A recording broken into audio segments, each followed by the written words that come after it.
Boy, it feels like 2016 Galaxy of Heroes, where we are getting Datamine information that has a ton of good stuff. First things first, the January login reward is going to be the Slave 1.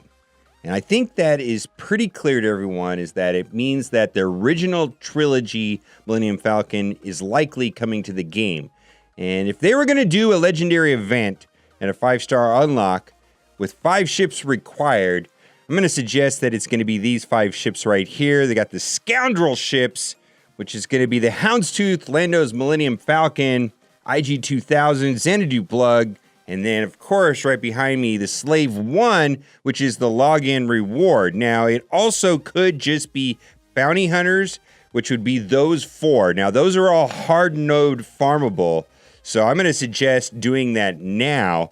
Because if it's a 5-star unlock, I've been farming these guys since the day that they were farmable, and I barely have IG-2000 and Xanadu Blood up to 4 stars. I'll be lucky to get them all the way to 5 stars by the time that this event happens, maybe sometimes in January. Now, normally, what happens with this type of information is that the patch is pushed a couple days before the events go live, but because it is Christmas time, I believe we got this information early because they take the last 2 weeks of the year off.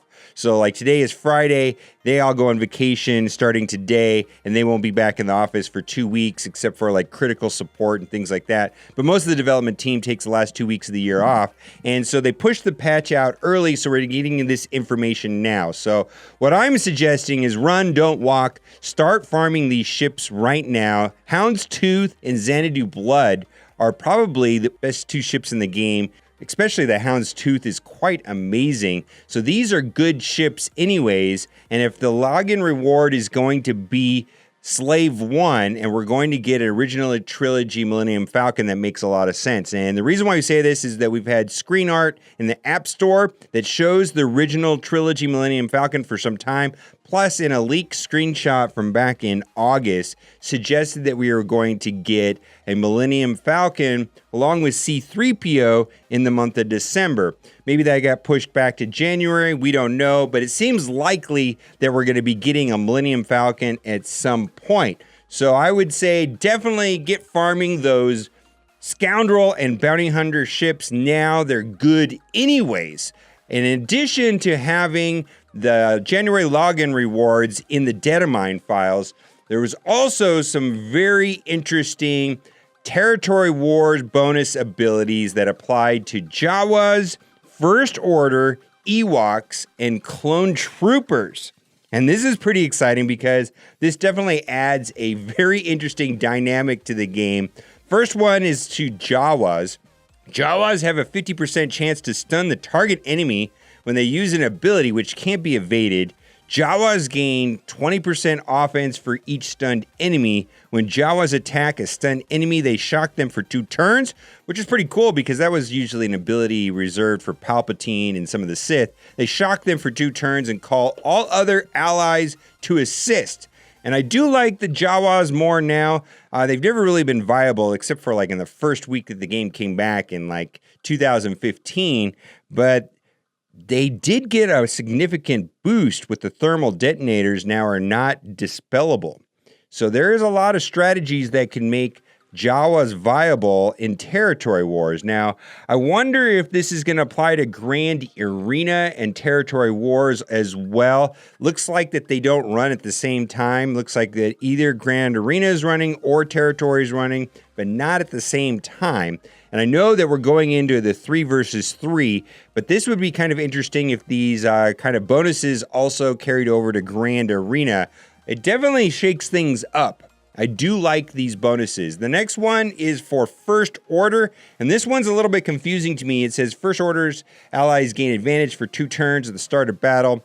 Whenever they are afflicted with a debuff, they have advantage when they use an ability. First allies recover 10% health and protection and inflict target lock on target enemies for 2 turns. And that is typically a mechanic on characters that has been reserved for droids. So I wonder if that means that there's going to be some interesting combination with First Order and like Probe Droid or T3 or IG-88. Seems very unusual. Or I wonder if it means that we're going to get another character. I can't think of another character from the First Order where it makes sense to have target lock, unless we got that other droid, the dark evil droid, the one that was like the counterpart to BB-8. I don't know what the guy is, BB-9E. I don't know. You guys will correct me in the comment section. Maybe we'll get another First Order droid. Maybe we'll get that dark side BB-8, whatever that guy was called. That would be interesting, and I could see that working well with target lock. I don't know. Just speculation. Next, we've got Ewoks. And boy, I know a lot of people are not a fan of Ewoks and having to upgrade Ewoks inside of the event required for C-3PO, but it's quite simple right here. It says Ewoks have a cooldown of 0 on all abilities, and I'm thinking that this could lead to having 2 really good teams. Let's take a look at Ewoks real quick, because Tebow, frankly, this mechanic seems just absolutely broken on Tebow.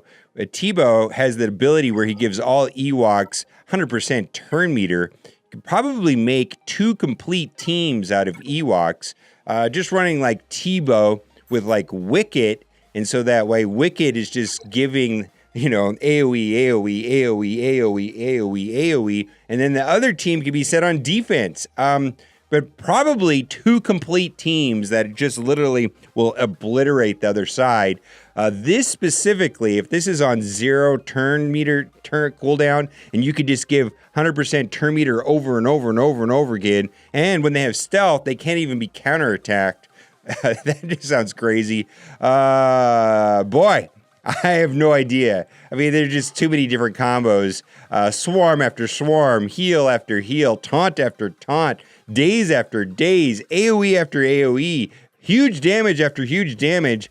I imagine that's just going to absolutely be crazy how that'll play out. We will have to see, but boy, that's going to be a lot of fun. But I see at least 2 possible teams.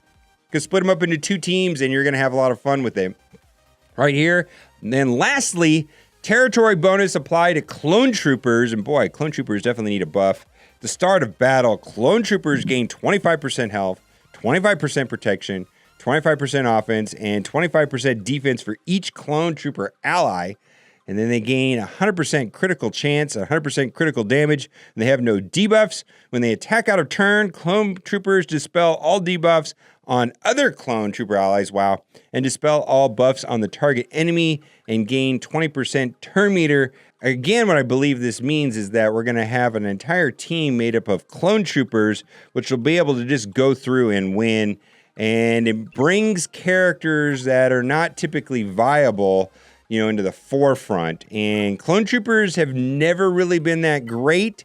And I mean, they did add the trooper helmets, but boy, having these guys go over and over again, especially with Cody's ability right here and his special, where he reduces the cooldowns, oof, and having 100% damage and 100% critical chance, that could be a very viable team.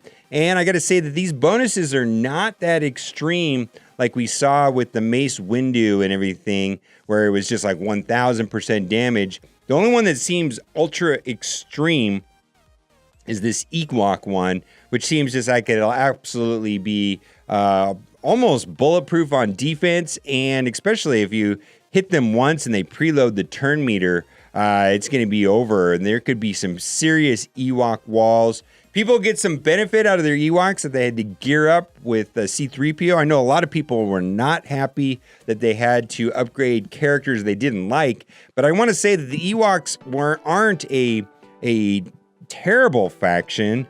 I don't think a lot of people are big fans about Ewoks in the first place. A lot of people were not thrilled to, that they had to upgrade Ewoks that they didn't want and put a Zeta on Chirpa. I mean, not a lot of people were able to finish that event without even one Zeta. So what do you think of all these bonuses and these buffs? You think they're pretty cool? I'm pretty excited about it. I got to say that this Territory Wars information that we have right here above me is very fun.